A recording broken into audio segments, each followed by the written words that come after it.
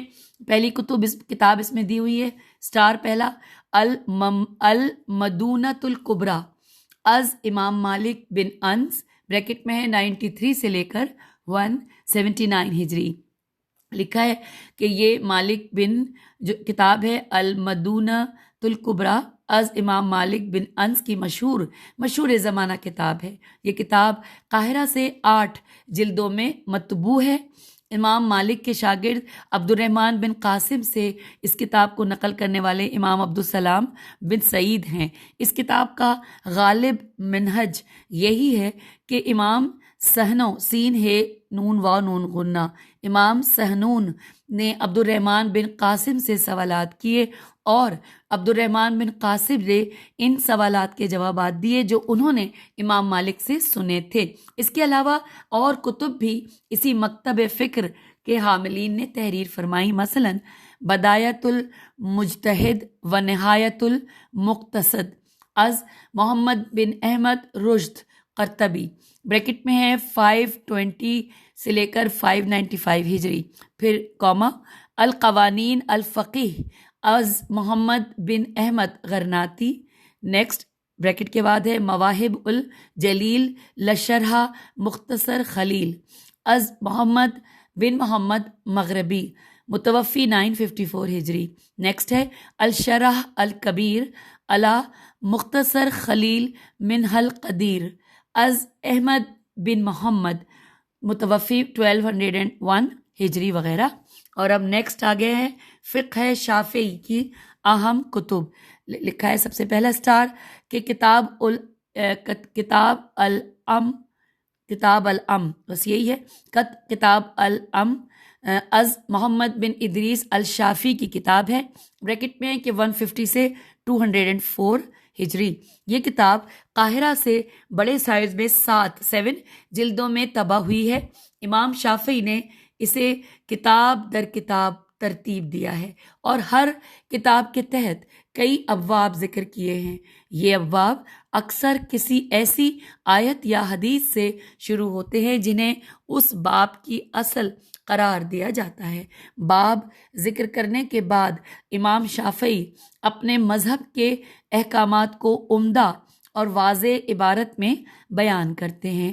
اس کے علاوہ اور کئی اور کتب بھی اس مکتبہ فکر کے لوگوں نے تحریر فرمائی، جیسے المہذب، الف لام میم دو چشمی ہے زال بے، المہذب از ابو اسحاق ابراہیم بن علی شیرازی، متوفی 427 ہجری، کوما المجموع، الف لام میم جیم میم واو عین، المجموع شرح المہذب از امام یحییٰ بن شرف النووی، الف لام نون واو واو چھوٹی ہے، اور یہ ہے متوفی 627 ہجری۔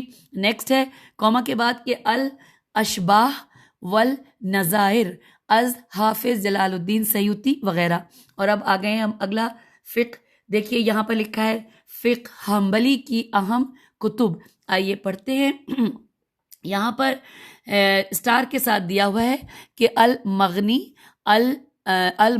الف لام میم غین نون چھوٹی ہے، المغنی از موفق الدین عبداللہ بن احمد بن قدامہ مقدسی، متوفی 620 ہجری کی لکھی ہوئی عظیم الشان کتاب ہے۔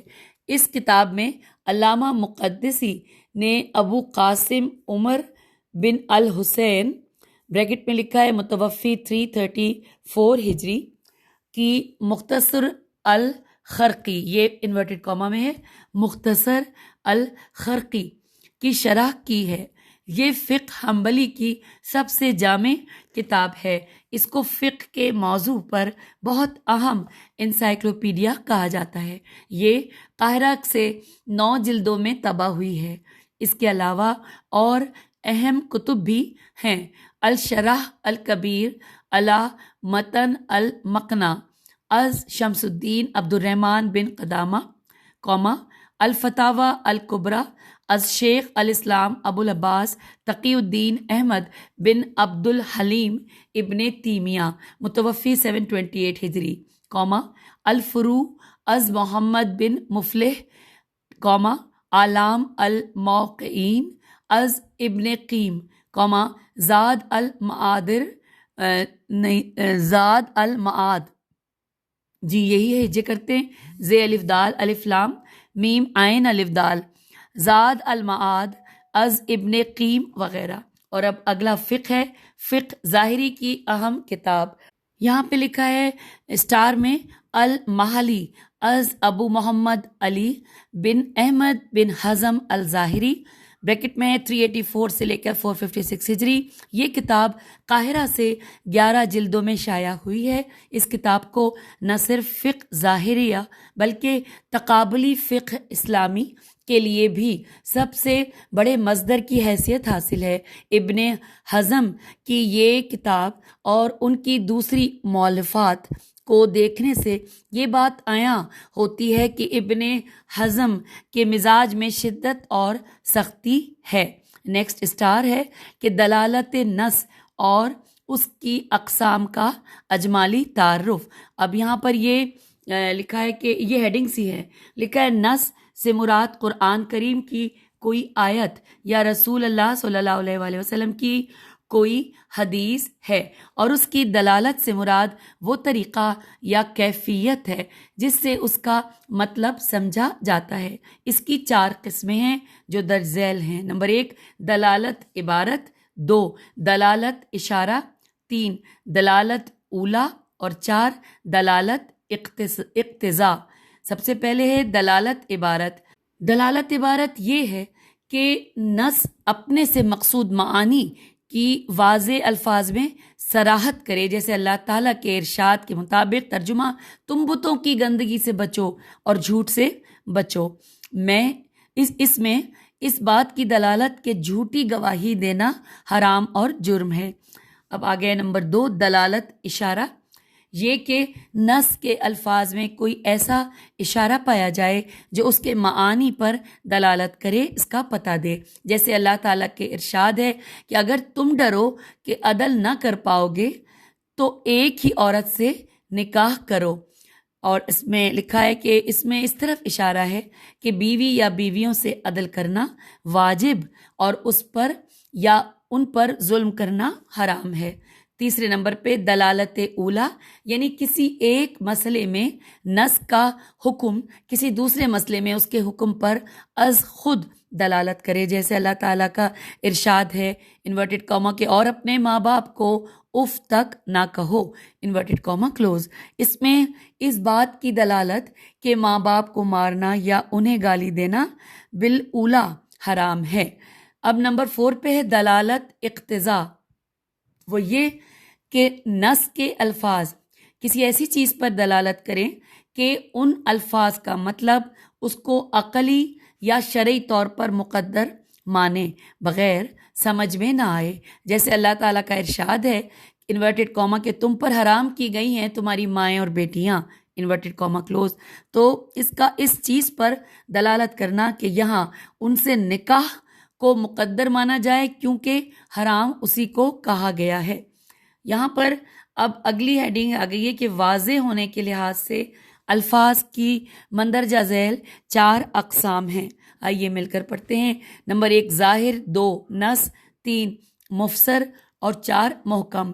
ظاہر کے حوالے سے لکھا ہے کہ اس سے مراد وہ لفظ ہے جس کا مطلب کسی قرینے کی مدد کے بغیر از خود ظاہر ہوتا اور ذہن تک پہنچتا ہے، جیسے اللہ تعالیٰ کا ارشاد ہے انورٹڈ کاما کہ اللہ نے بے یہ عین کو حلال اور سود کو حرام قرار دیا ہے، میں بی کی حلت اور سود کی حرمت۔ یہاں پر یہ بس یہاں پر یعنی قرار دیا ہے تو انورٹڈ کاما کلوز ہو گیا نا. تو یہ لکھا ہے کہ اس میں بے یہ عین کی حلت اور یا حلت اور سود کی حرمت. تو یہاں پر یہ مکمل. دوسرا ہے نس. لکھا ہے اس سے مراد وہ لفظ ہے جس کا مطلب کلام میں اصلاً مقصود ہوتا ہے. نمبر 3 مفسر میم فے سین رے. اس سے مراد وہ لفظ ہے جو اپنا مطلب کسی تفسیر یعنی تشریح کے ذریعے بتاتا ہے. یہ تفسیر کبھی اس کے ساتھ ہوتی ہے اور کبھی اس کے باہر. جیسے اللہ تعالیٰ کا ارشاد ہے انورٹڈ کاما کہ انہیں 80 کوڑے لگاؤ انورٹڈ کاما کلوز. اس میں لفظ فا جلدوہم کیونکہ اس کی 80 جلدت سے تفسیر کی گئی ہے. اب چوتھے نمبر پہ ہے محکم. اس سے مراد وہ لفظ ہے جو اپنا مطلب اس طرح بتاتا ہے کہ وہ کوئی تعویل قبول نہیں کرتا. سامعین یہاں پر یہ جو ہم نے ابھی تیسرے نمبر پہ پڑھا اس کی جو عربی ہے یہ ہے میں پڑھ دیتی ہوں. میں اس کو چھوڑ کے آگے چلی گئی تھی کہ جس کا ترجمہ پڑھا کہ انہیں 80 کوڑے لگاؤ، لیکن مجھے خیال آیا کہ میں پڑھ دوں کیونکہ ویسے اس میں زیر زبر پیش نہیں ہے. لکھا ہے فجلد وہم 80 جلدت. ٹھیک ہے آگے چلتے ہیں. اب سٹار اگلا ہے یعنی اگلی ہیڈنگ ہے کہ واضح نہ ہونے کے لحاظ سے بھی الفاظ کی مندرجہ ذیل 4 اقسام ہیں. 1 خفی، 2 مشکل، 3 مجمل اور 4 متشابہ. آئیے مل کے پڑھتے ہیں. خفی کے بارے میں لکھا ہے کہ اس سے مراد وہ لفظ ہے جو چاہے اپنی جگہ واضح ہو لیکن جس شخص پر اس کے معنی کو نافذ ہونا ہے اس کے لحاظ سے وہ واضح نہیں ہے، اور اس کا یہ واضح نہ ہونا صرف تحقیق اور اجتہاد ہی سے زائل ہوتا ہے. جیسے کہ لفظ سارق سین الف ریقاف بریکٹ میں لکھا ہے چور. یہ اپنی جگہ اس شخص کے لیے بالکل واضح نہیں ہے جو چوری نہیں کرتا بلکہ چالاکی اور پھرتی سے کسی کا مال اچکتا ہے. دوسرے نمبر پہ مشکل. اس کے بارے میں لکھا ہے کہ اس سے مراد وہ لفظ ہے جس کا معنی اس کے اندر پائے جانے والے کسی سبب کی بدولت واضح نہیں ہوتا. جیسے کوئی ایسا مشترک لفظ جس کے لغت میں ایک سے زائد کئی معنی ہوں اور کلام میں اس کا جو معنی مراد ہے قوما اس کا تعین صرف تحقیق و اجتہاد ہی سے ہو سکتا ہے. جیسے کہ آیت ہے یہاں پر ظاہر زیر زبر پیش نہیں ہے، ہم ترجمہ پڑھتے ہیں کہ اور طلاق پانے والی عورتیں 3 فروع تک انتظار کریں انورٹڈ کاما کلوز ہو گیا. 3 قروء قاف رے واو اور حمزہ. اب یہاں لکھا ہے کہ قروء کا لفظ کیونکہ امام ابو حنیفہ رحم اللہ کے نزدیک اس کے معنی حیض کے ہیں اور امام شافعی کے نزدیک طہر توہرے طہر کے، اور لغت میں اس کے یہ دونوں معنی ہیں. اب آگے تیسرے نمبر پہ مجمل. لکھا ہے اس سے مراد وہ لفظ ہے جس کا معنی اپنے اندر کئی احوال و احکام لیے ہوتا ہے، اور وہ احوال و احکام اس وقت تک واضح نہیں ہوتے جب تک قرآن ان کی تفسیر نہ کرے. بریکٹ میں لکھا ہے کہ اگر وہ لفظ قرآن میں ہے، پھر لکھا ہے یا سنت سے، اچھا یہاں پہ بریکٹ کلوز ہو گیا، پھر لکھا ہے یا سنت سے ان کی تفسیر نہ ملے. جیسے کہ آیت ہے یہاں پہ لکھی جس کا ہم ترجمہ پڑھ رہے ہیں کہ تم پر مردار خون اور سور کا گوشت حرام کیے گئے ہیں بریکٹ انورٹڈ کاما کلوز. اس میں لفظ الدم بریکٹ میں لکھا ہے کہ خون، اس کی تفسیر قرآن ہی کی ایک دوسری آیت نے کی ہے جس میں کہا گیا ہے کہ ترجمہ کہہ دیجئے کہ میرے اوپر جو وحی ہوئی ہے اس میں تو میں کسی چیز کو کسی کھانے والے پر حرام نہیں پاتا اللہ یہ کہ وہ مردار ہو یا بہایا ہوا خون یا سور کا گوشت. یہاں اس کی تفسیر دما مصفوحہ، یہ لفظ انورٹڈ کاما میں ہے، دما مصفوحہ یعنی بریکٹ میں لکھا ہے کہ بہتے ہوئے خون سے کی گئی ہے. اور اب چوتھا ہے متشابہ. اس سے مراد وہ لفظ ہے جس کا معنی از خود ظاہر نہیں ہوتا، یا اگر ظاہر ہوتا ہے تو اس کی حقیقت کا پتہ نہیں چلتا، کیونکہ قرآن و سنت میں اس کی وضاحت نہیں کی گئی ہے. اس لیے ناگزیر ہے کہ اس پر ایمان لانے کے بعد اس کی حقیقت کا معاملہ اللہ تعالیٰ پر چھوڑ دیا جائے. اس متشابہ کی یہاں پہ لکھا ہے کہ اس متشابہ کی مثال کہ جس کا نہ معنی معلوم ہے اور نہ حقیقت قرآن کریم کی بعض صورتوں کے شروع میں حروف مقطعات ہیں۔ اچھا سامعین، اب یہاں پر اسٹار کے ساتھ نمبر 1 لکھا ہے اور اس کے ساتھ لکھا ہے استحسان، الف سین تے ہے، سین الف نون۔ اس کے حوالے سے لکھا ہے کہ استحسان لغت میں کسی چیز کو اچھا سمجھنا ہے، جبکہ اصطلاح میں مجتہد کا کسی مسئلے میں اس طرح حکم لگانے سے ہٹ جانا جس طرح اس نے اس جیسے کسی دوسرے مسئلے میں لگایا ہے اور اس کی وجہ کوئی قوی دلیل ہو، یا ظاہری علت سے مخفی علت کی طرف عدول کرنا بھی استحسان کہلاتا ہے۔ اب یہاں پہ لکھا ہے استحسان کی اقسام، یہ جو ساتھ میں ہیڈنگ ہے، تو اب ہم یہ پڑھتے ہیں۔ لکھا ہے کہ نمبر 1 الاستحسان بالنص، 2 الاستحسان بالاجماع، 3 الاستحسان بالعرف عین ر ف، 4 الاستحسان بالضرورت، اور 5واں ہے الاستحسان بالمصلحت، اور 6واں ہے الاستحسان بالقیاس الخفی۔ پھر لکھا ہے استحسان کی حجیت کے دلائل۔ نمبر 1 ما جعل علیکم فی الدین من حرج، نمبر 2 فمن استر غیر باغ ولا عاد، اور پھر ڈیش ڈیش ڈیش لکھا ہوتا ہے۔ 3 ما راہ المسلمون حسنا فہو عند اللہ حسنا، پھر ڈیش ڈیش ڈیش، پھر 4 پہ ہے الضرورات تبیح المحظورات، 5ویں نمبر پہ بشرو او لا تنفرو، ڈیش ڈیش ڈیش، بس اتنا ہی ہے۔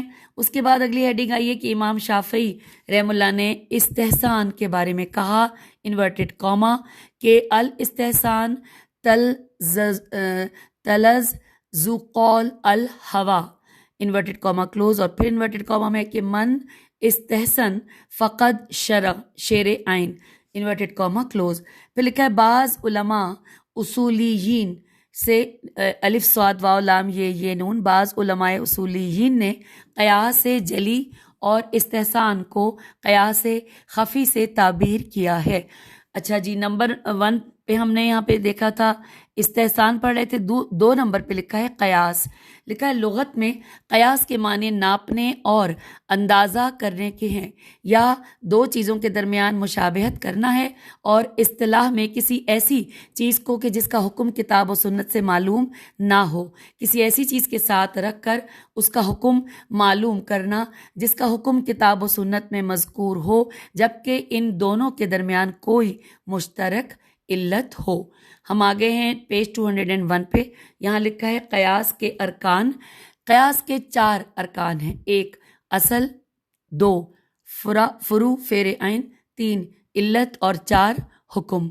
قیاس کی اقسام، اس کی 3 قسمیں ہیں، 1 قیاس اولا، 2 قیاس مساوی، 3 قیاس ادنا۔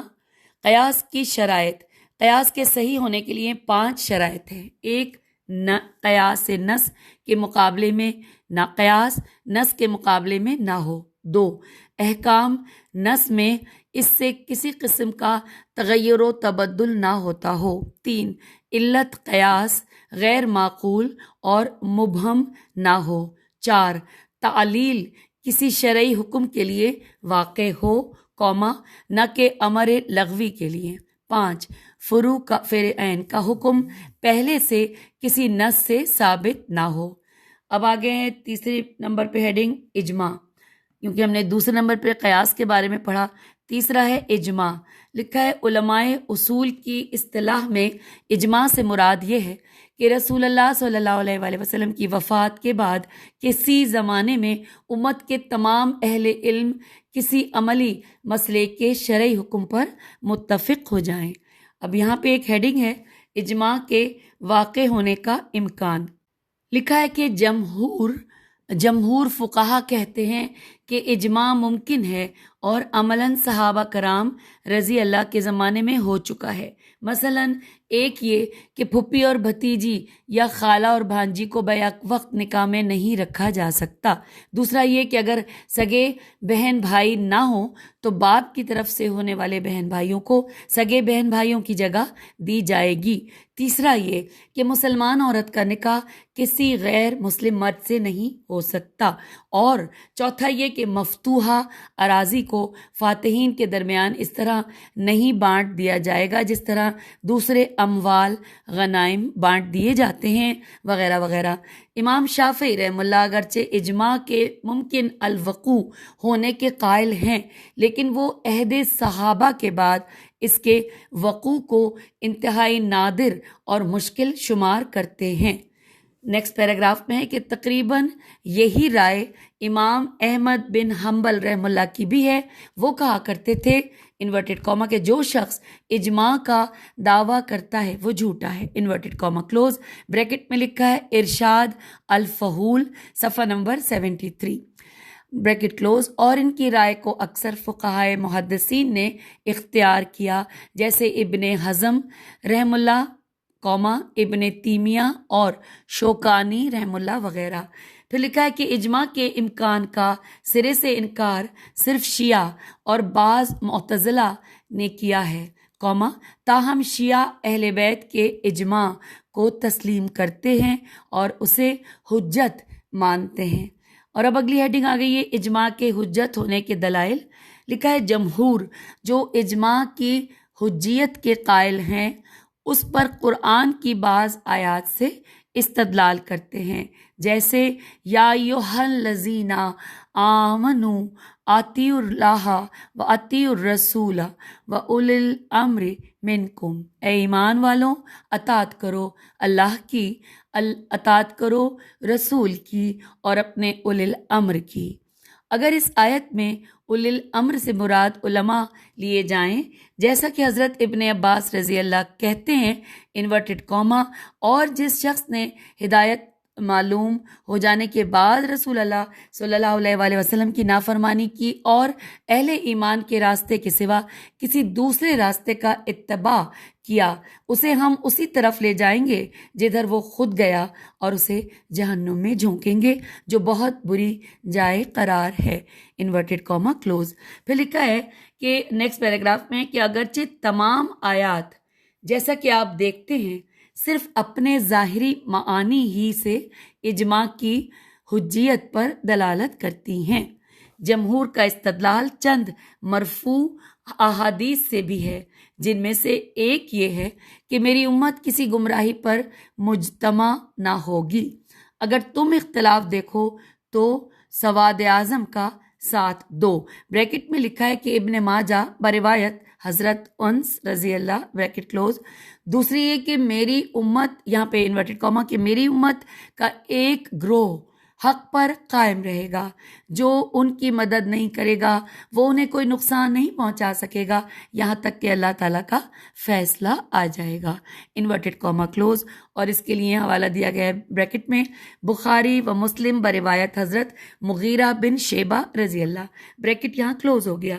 پھر لکھا ہے کہ تیسری یہ کہ انورٹڈ کاما کہ جس کو جنت کا بھرپور حصہ مطلوب ہو اسے چاہیے کہ جماعت سے لگا رہے، کیونکہ شیطان تنہا کے ساتھ ہوتا ہے اور وہ دو کے ساتھ زیادہ دور ہوتا ہے، انورٹڈ کاما کلوز۔ اور یہاں پہ بریکٹ میں حوالہ ہے ترمذی بروایت حضرت عمر رضی اللہ اور بریکٹ کلوز ہوا۔ لکھا ہے کہ امام شافعی رحم اللہ نے اسی آخری حدیث سے اجماع کی حجیت پر استدلال کیا ہے، اگرچہ ان احادیث میں اکثر کی اسناد پر کلام کیا گیا ہے اور اپنے مطلوب پر ان کی دلالت بھی صرف زنی قسم کی ہے، زوئے نون چھوٹی ہے۔ سامعین یہاں پر اب ہم آپ سے اجازت چاہتے ہیں، صفحہ نمبر 202 پر آدھا پڑھ لیا ہے، اس کے بعد مزید تفصیلات ہیں جو کہ اجماع کی دو قسمیں ہیں، وقوع پذیر ہونے کے لحاظ سے اس کی دو قسمیں ہیں، یہ تمام تفصیلات ہم اگلی نشست میں پڑھتے ہیں۔ ریڈنگ ابھی جاری ہے، اجازت دیجیے، خدا حافظ، فی امان اللہ۔